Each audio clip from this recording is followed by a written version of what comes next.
सुलोचना का क्या हुआ। सुलोचना वासुकी नाग की पुत्री और लंका के राजा रावण के पुत्र मेघनाद की पत्नी थी।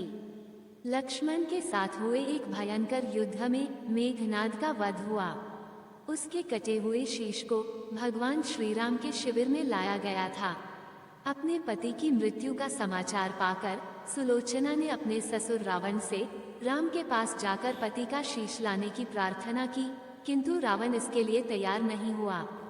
उसने सुलोचना से कहा कि वह स्वयं राम के पास जाकर मेघनाद का शीश ले आए, क्योंकि राम पुरुषोत्तम है, इसलिए उनके पास जाने में तुम्हें किसी भी प्रकार का भय नहीं करना चाहिए।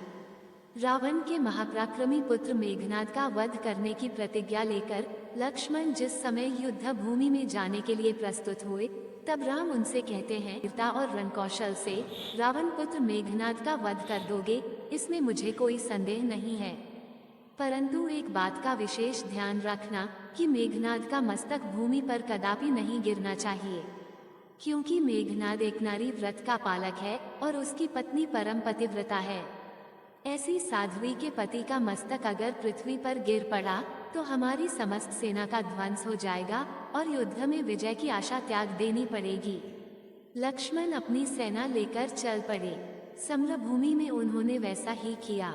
युद्ध में अपने बाणों से उन्होंने मेघनाद का मस्तक उतार लिया, पर उसे पृथ्वी पर नहीं गिरने दिया। हनुमान उस मस्तक को रघुनंदन के पास ले आए। मेघनाद की दाहिनी भुजा आकाश में उड़ती हुई उसकी पत्नी सुलोचना के पास जाकर गिरी। सुलोचना चकित हो गई। दूसरे ही क्षण अत्यंत दुख से कातर होकर विलाप करने लगी, पर उसने भुजा को स्पर्श नहीं किया। उसने सोचा, संभव है ये भुजा किसी अन्य व्यक्ति की हो। ऐसी दशा में पर पुरुष के स्पर्श का दोष मुझे लगेगा।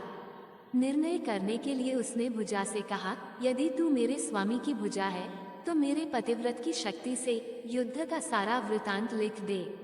भुजा में दासी ने लेखनी पकड़ा दी। लेखनी ने लिख दिया, प्राणप्रिय, ये भुजा मेरी ही है। युद्ध भूमि में श्री राम के भाई लक्ष्मण से मेरा युद्ध हुआ। लक्ष्मण ने कई वर्षों से पत्नी, अन्न और निद्रा छोड़ रखी है। वे तेजस्वी तथा समस्त दैवी गुणों से संपन्न है।